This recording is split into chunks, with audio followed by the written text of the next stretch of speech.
functioning ILS member doing ILL. So this comes to you because technically the marriage of the pull list and placing requests really is separate functionality within the ILS. It was my personal belief that if a location was just simply saying, we are not going to deal with pull list, that there had to be some, the two hands had to come together. And we couldn't just leave the pull list on because any number of requests would land at that location and they would die. They would just die they wouldn't go anywhere else. And we have not truly excluded all their requesting ability because someone from the elementary could still go to a public library, or they could pick up the phone and call their colleagues or send an email to the colleague at the high school, since the high school is still functioning on the SELCO system. But this is a step that I'm marrying two pieces of the software that are not really married in reality. So we've never had this happen before? We have had locations that have maybe not done their pull list, but we have never had a location and it came from the principal. So I wrote a letter to the principal and said, if you can't do your pull list, we also, when we turn off pull list / request functionality, you lose both. Well, how about if we send a staff person to their school that built them? Well, I did tell them that Donovan and I are very willing to come out and talk to their staff about withdrawing from the automation system. I mean, as much as I hate losing resources, I also feel that it is a drain on the system if we have a location. That what they really, really need is a small Destiny standalone system. They don't need the functionality of Horizon. We shouldn't be spending our resources on them when it's in elementary. So we're talking about checking out Cat in the Hat and AR readers. Are they separate? Are they separate buildings? Yes. Okay, they are. 6 mile parts. Yeah. Okay. You don't like my analogy?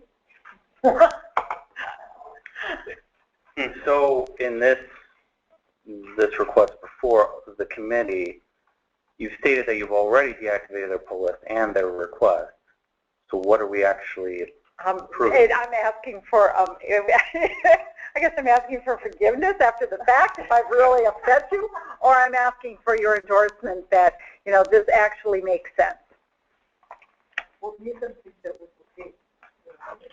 I don't think probably have no idea. I don't think the principal, I think the principal actually was trying to be responsible in saying, we don't have a staff person in this building and so we can't do this task. I think he actually thought he was doing a good thing by informing us of that, which I'm surprised. I was going to say, and I think he did. I want to give them credit. We have had sites before that have just quietly stopped pulling their pull list, and then we have to eventually catch on.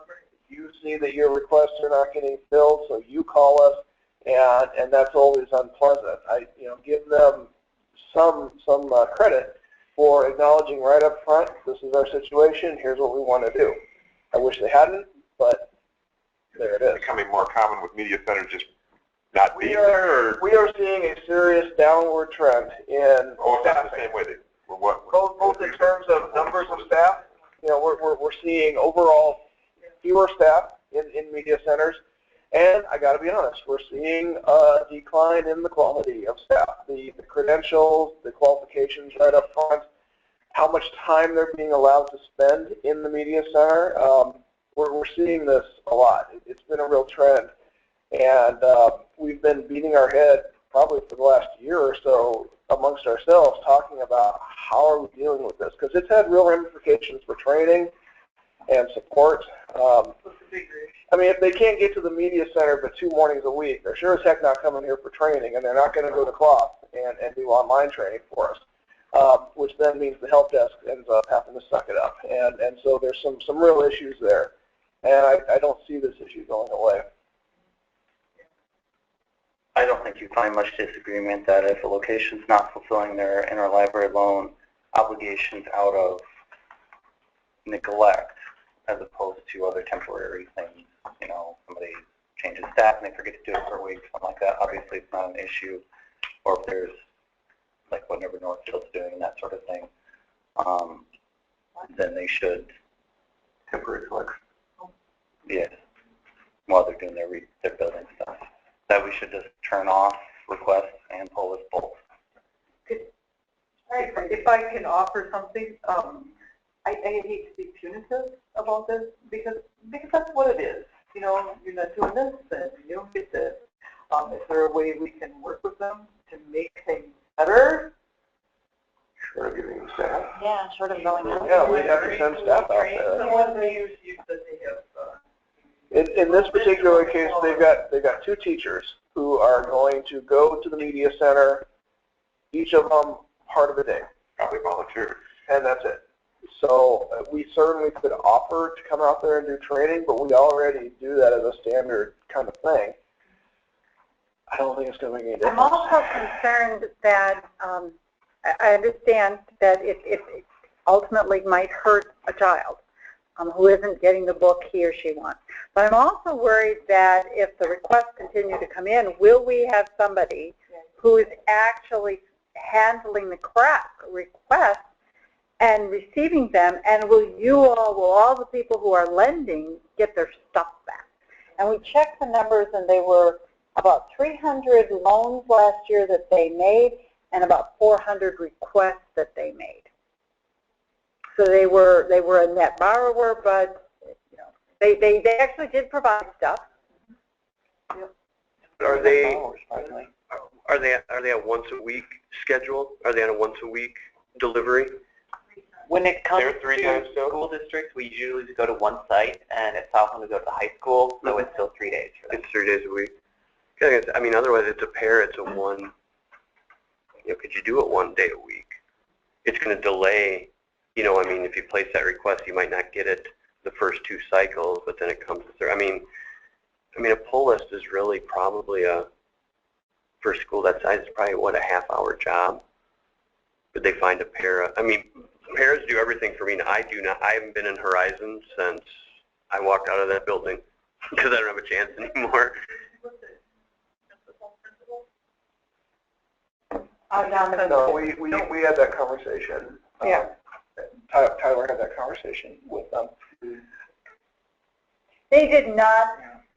I mean, the request came to us already fully formed. When the request came in, I don't know, Tyler can speak to what he felt. I did not get the impression that they were asking for a conversation or advice or help. They just said, we can't do this. And it seemed very closed to me. It seemed like a very concrete proposition. So I didn't see a lot of room for us to try and convince them. Can we find a parapro? Could we send someone down there? Or something like that. I just didn't get that feeling. We certainly could contact them, but I don't get the feeling that there was any give there. I know, Tyler, you actually were the initial recipient. That's about my feeling, but it was also until September, so it's kind of hard for me to remember that stuff. What? Say that? End of September. Yeah. I heard nothing. Apparently they are at They're not worried. This is Ann. What is it going to cost them to move to a Destiny system? I mean, are there net advantages to them for that? There is a fee to leave the SELCO automation system because we have to pay Cersei Dynex to do a record withdrawal. Thank you, Cheryl. And so they've been on our contract long enough, so there's no like early departure fee. And we also assess a fee for the cleaning up of user accounts. So you know, Destiny is I don't know what the Destiny systems cost us today, but they are not very expensive. It would be certainly more expensive probably to leave us than it is to go to Destiny. And there are some other software. I just know Destiny because there are several multi-type systems who sponsor Destiny systems within their as standalone software. So there may be others. I know there was Alexandria and the old Winnebago and got bought, and then it's somehow it's got a different name. So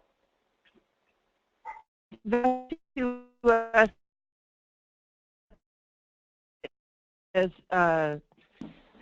the way to circulate.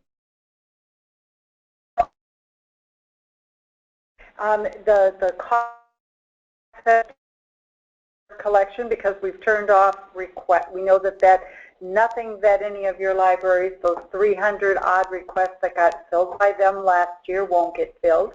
They'll rotate to another location.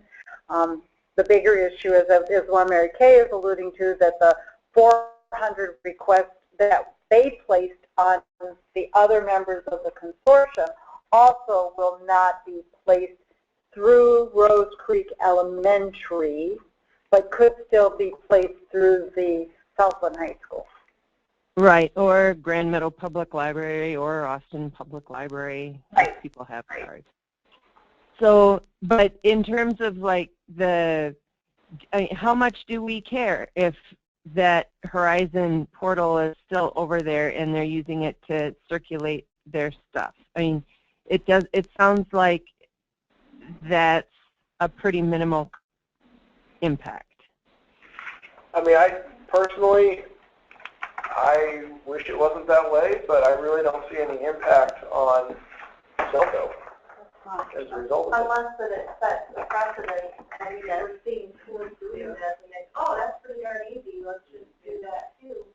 And then, well, aren't you letting us do it? I think if they have a request to leave Horizon, we shouldn't approach them often. But it doesn't truly cost us anything. We won't see the items. They'll be masked. Yeah. And they're still paying their monthly fee. So why? I think, Monica, that if we get another or a third or a fourth request, then it comes back to this group, it goes to the board, and then I'm doing the same thing. When Lyle School got a new superintendent and she was looking at her automation fees, she requested to leave the automation system, and Donovan and I went down and we laid out a plan. We let her know what it was going to cost. But we also then brought her up to speed on some things that were advantages, and in that case, there were funds that were supposed to be coming from the Lisle City Council to the Lisle schools, because that is one of those schools that is open on an evening and open during the summer. And what they were able to find is that the school had not invoiced the city, and so the city had not paid. So once I shared a copy of the contract signed by SELCO, the school district, and the city council, the money started flowing, and Lisle Schools is still doing it. So sometimes it's as easy as we get a letter and this triggers a conversation. But I also don't have a problem if a school wants to leave saying, you know, this is an expensive way to do inventory control. Well, they haven't asked us. No. They haven't asked. I have volunteered. I said, if, you know. You volunteered to go and talk to them, but you haven't volunteered. You know, there's another option here in utility system. They haven't asked for this information. So maybe they're hoping that eventually in a year they'll be back. I think it's their obligation to come to us and say, oh, you know. And also in the letter, we did say that we were going to come back and ask them in a year whether this was still the best way to go. So we do have something built into the process already to come back and touch base on these kinds of questions. You know, it could be up to the current staffing as opposed to the staffing talent pool that they have next year. So.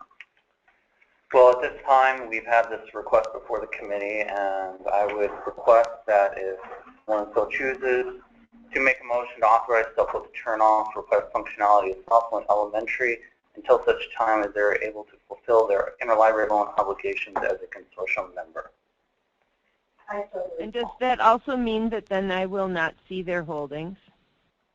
No, you will still see their holdings. In Horizon. In Horizon. In Horizon. We see it not an enterprise. Fairly sure that took him out. I'm checking on that right now. Yeah. Mm-hmm. And are you saying you don't want to see them or you do?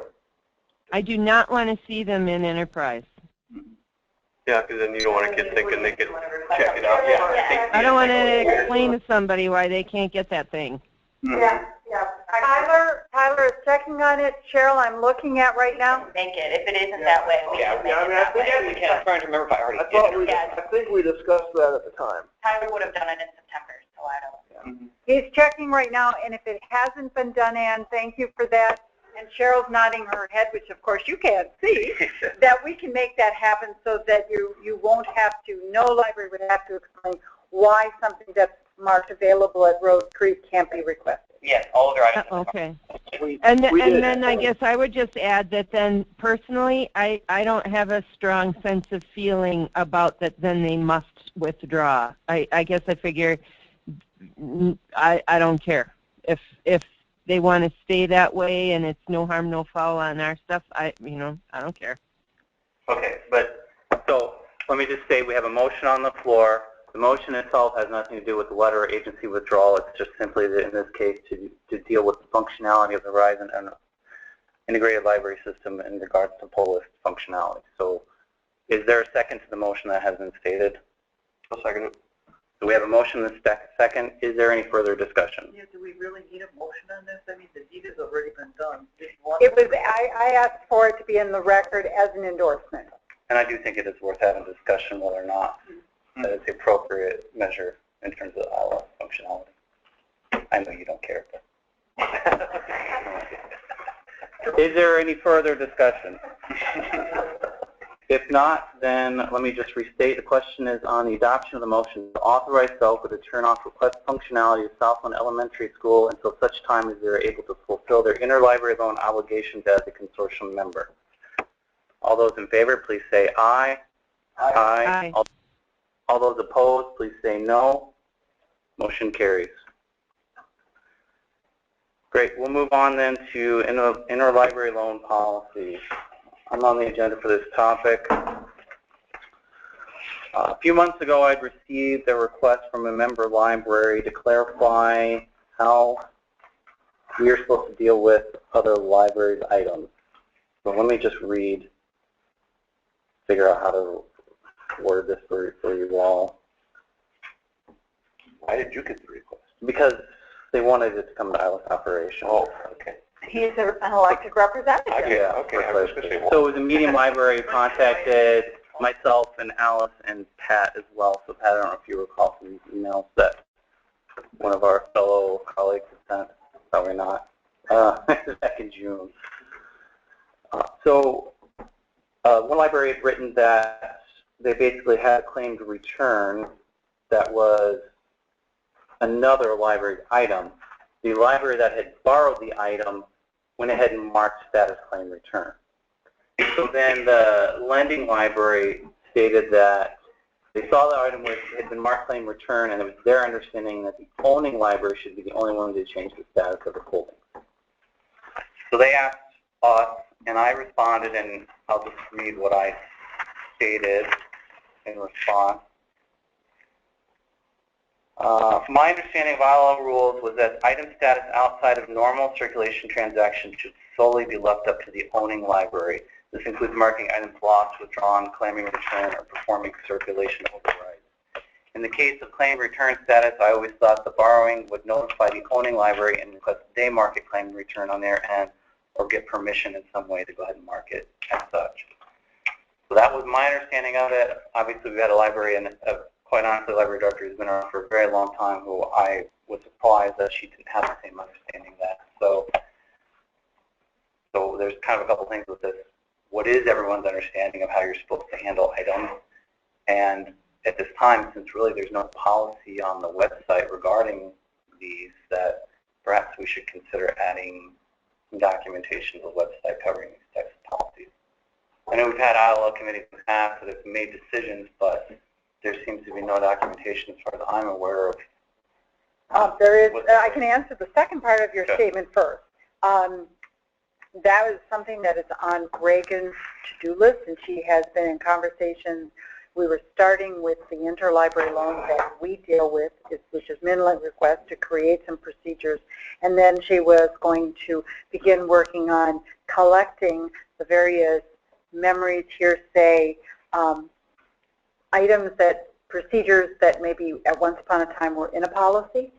I'm not sure when it went off the website, but that is on the to-do list. With regards to your understanding, as the one who has the longest memory, I'm with you right online. That the owning library is sort of the god of the item. And I actually get to use my resource staff part for this for once. As a technology support librarian, I always teach in my circulation classes, and when I get inquiries about this on the help desk, that is correct, that you can only perform standard circulation operations for another library's items. Don't override, don't mark claim return, don't mark lost, or if you do, you need to contact them before you actually do it. So it's in our training classes. It is in training. Okay. And Pat. We had that happen to us one time with one of our items, and the lending, the library that we loaned it to, the patron told them they returned it, and they didn't, and so the lending, that library just marked it claims returned, and we had real, we found it out after a while what was going on. And we did contact that library and ask them not to do that to our items or anybody else's items. And at that time, I think the staff there just was not aware that they weren't supposed to do it. But yeah, it does cause a lot of issues when you start doing something like that. And I mean, it got taken care of, but it went on for a couple of months before we could get it cleared up. Claims returned is particularly bad because there's no financial block generated for that. There's, I think, a block that generates, but no financial. So unless you go looking for them, you're not really going to find your claims returned item. Yeah. And as I recall, we had nothing. We were never.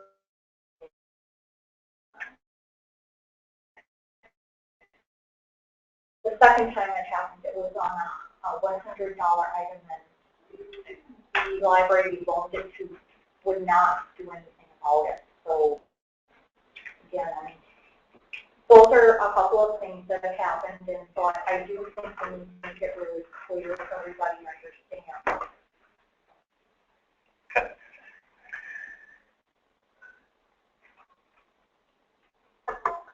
Yeah, I was going to say something, but I don't forget. Okay. I have a question. Kind of going along with that, we just had an incident where one of our patrons lost a book a long time, decided to take the book.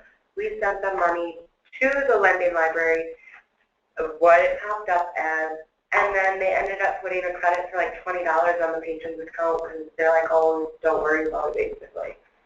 And I'm like, so now this person has a credit of $20. They should have just. And they want them, they don't want a $20 credit. They want $20.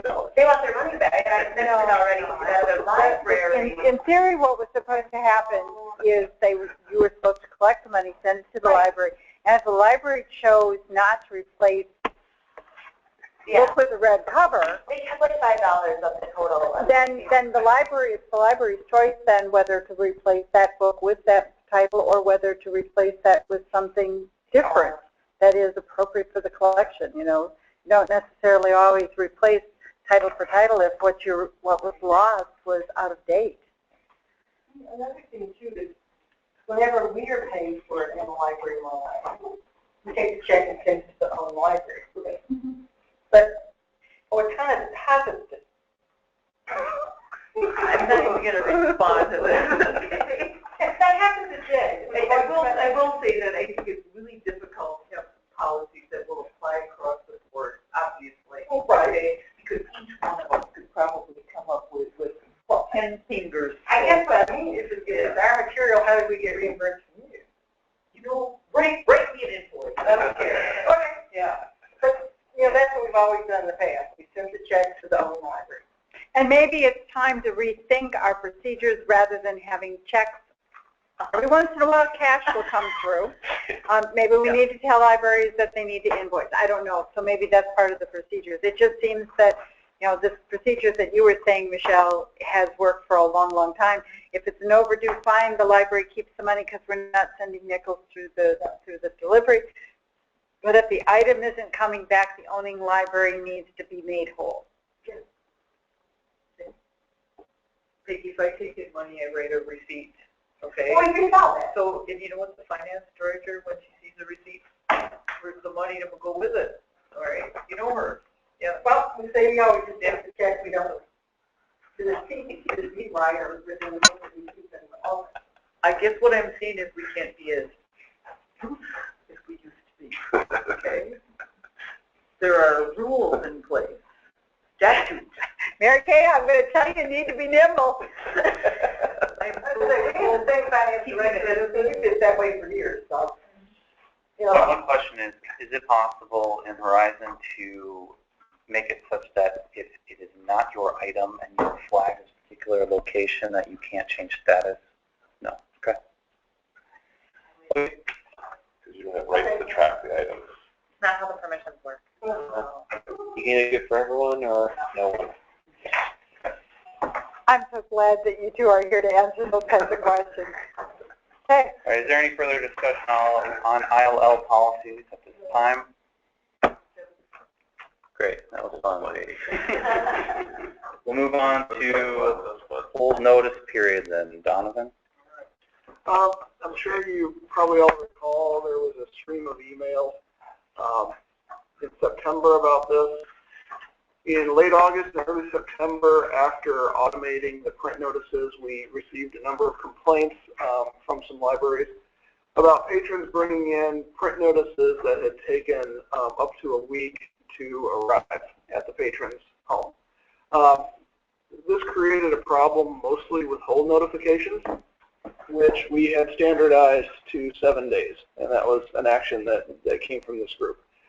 So we talked with Unique Management, who's doing the printing and mailing of those notices, and the delay appears to be stemming from new delivery standards that the Post Office put into place back in February 2015. And I did find some news articles from the time that backed that up. In short, the Post Office is closing some of their regional sorting centers as a cost-saving measure, and so it is taking longer for print mail to be delivered. And that's just happening everywhere. So in a quick email consultation with the Joint Committee, we decided to temporarily increase the hold expiration period to 10 days as a temporary measure. And we are asking that we either vote to continue that extension or talk about some other measure to deal with this. So my question I have to say is, well, we don't, it doesn't affect my library that much, but because we do our own notices. However, the first class mailings are still 3 days, I believe, from Michigan to Rochester, Minnesota. I've done some research on this. It's the standard mail or the business bulk that is the 6th day.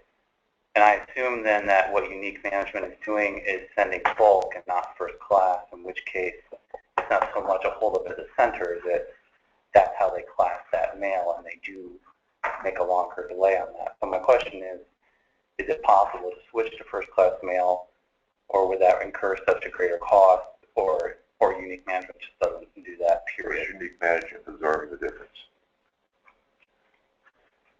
Or did they ever have that discussion with you in terms of classing the mail before the decision was made? No, we have not had that conversation with us. It wasn't ever brought up as an option. I would need to talk to them to find out. Recalling my conversations with Unique, I seem to be remembering, now this is from like April, May, that part of the fee we're paying is first class postage. They're probably absorbing the difference, and we probably found a hole in the process. I don't know. That's what I'm remembering, but we need to talk to them to find that out. Right. no, I'm just saying, I'm not saying that, I'm saying that it's possible that it isn't what James is It isn't Yeah, I think we would need to ask them point blank, are these going out as bulk business or are these going out as first class? Because we don't know that. We would need to find that out. What we were told was simply that this up to 7 days is standard now because of the changes that were made. And those changes aren't going to be changed back. No. That's not going to change. The reality of the situation remains the same. I have to say the reason I think that's false is because if you go to the USPS website and you look it up, they do state the current times as of recent data, and they update it every month. And right now they're saying bulk is 6 days. So that would fit along with what we're actually seeing. Because when I mail, so Zimbrota prints their own notices and we mail them first class. We see 2-day turnaround, which is what they rate the center from Rochester to the same region. So like this delay thing that Unique Management is stating, I'm just saying I think we should further investigate. I'm not saying that they're lying, but Well, it's a good day of question. I agree. Personally, I think we need to check. I'll admit, personally, I have some doubts that the post office's website is accurate as to what their true delivery costs are, or delivery times are. But that's speculation on my part, so we need to ask. Absolutely. Well, and then the intention of what? I have an envelope that somebody brought in, and it says it's pre-sorted first class mail, U.S. postage paid. That's the stamp on there. There you go. It's not getting here, right? That's right. What we are being told is that the 7-day delivery time is not abnormal. Not abnormal, is that a word? Abnormal. It's not abnormal, thank you. Now, I would point out that not every single notice is taking 7 days to arrive. This appears to be an intermittent thing. It's not happening completely across the board. It's happening in some cases. How frequent? We had complaints, I'd have to go back and look at the logs, but my memory is that we had complaints from 4 libraries reporting this. All libraries. No, they were actually mostly larger ones. No, that didn't make any sense. Well, there's more patrons, more likelihood that someone's going to bring in a complaint. Turnaround is 24 hours in most of the larger cities. Yeah. For our area. Well, we call patrons more than we mail. That's correct. So our number of mail notices is Small. less. Yours is the same way, right? Mary Kay? Yeah. What do we call it?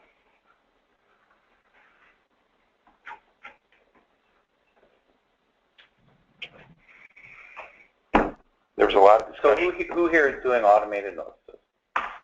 And are you feeling that this is a big issue for you? No, we aren't. And we haven't had anybody come in and talk to us about it. And if they did, then we would be looking at, when did they get it? And in most cases, they owe time. But like Monica, we also call people. But we've never been unhappy with this, and I discussed it with my staff, and they said the same thing. People are responsible for sending mail too, and people look at it that way. That's another thing. We don't know. When people get mail, and they don't look at it for a couple of days, and it's just like on SELCO or something like that. You don't know if they're looking at it on the day they got it. So there's a lot of things I think you have to take into consideration here. It has been a big problem for us. Although 10 days would be fine, but I was inundated with people bringing in notices. They're still bringing them in. So I know that it takes a long time for things to get here. Now, there's other points of failure besides that Unique. I mean, maybe our Austin station is terrible. Who knows? So, but it's taking notices an awfully long time to get to Austin patrons, and especially since you wouldn't think that they would have noticed, because before SELCO sent them out, we sent them only on day 3. We didn't even send them on day 1. So it has been a problem for us. You know, we've tried. What? This is Cheryl. You were having problems though before we went to the automated notice? I seem to have a vague recollection of an email you sent me about sort of the standard 7 days, but your staff were actually holding them for 10, and this was before the print notice? We did do that before, but we didn't have people coming in complaining about the mail. So when you went to 7, we went to 7, although before we held them longer. And if people call and say that they're coming in 2 more days, we'll hold it longer.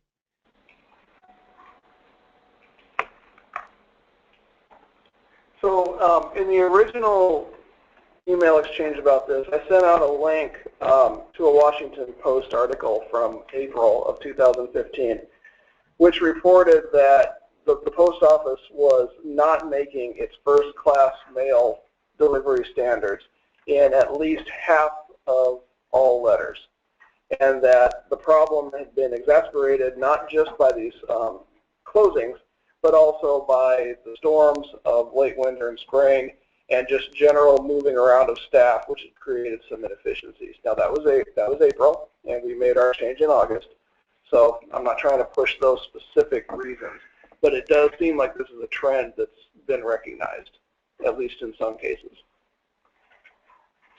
So our solution, I think, is going to be that we're going to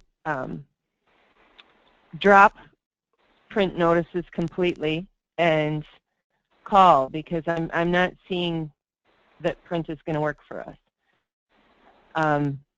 And so we'll have to, but then there's the list I wish that I could run is the shelf list of holds with the name and the phone number on there. I can run what's going to expire in 3 days. I can see the name, but I can't add the phone number to that list. Yes. And why don't you just go ahead and print the notices on your printer yourself, and then you have a better. Yeah, I can adjust your views. They still go. They don't get delivered from Austin. We don't have local mail anymore. That's one of the things that changed in February.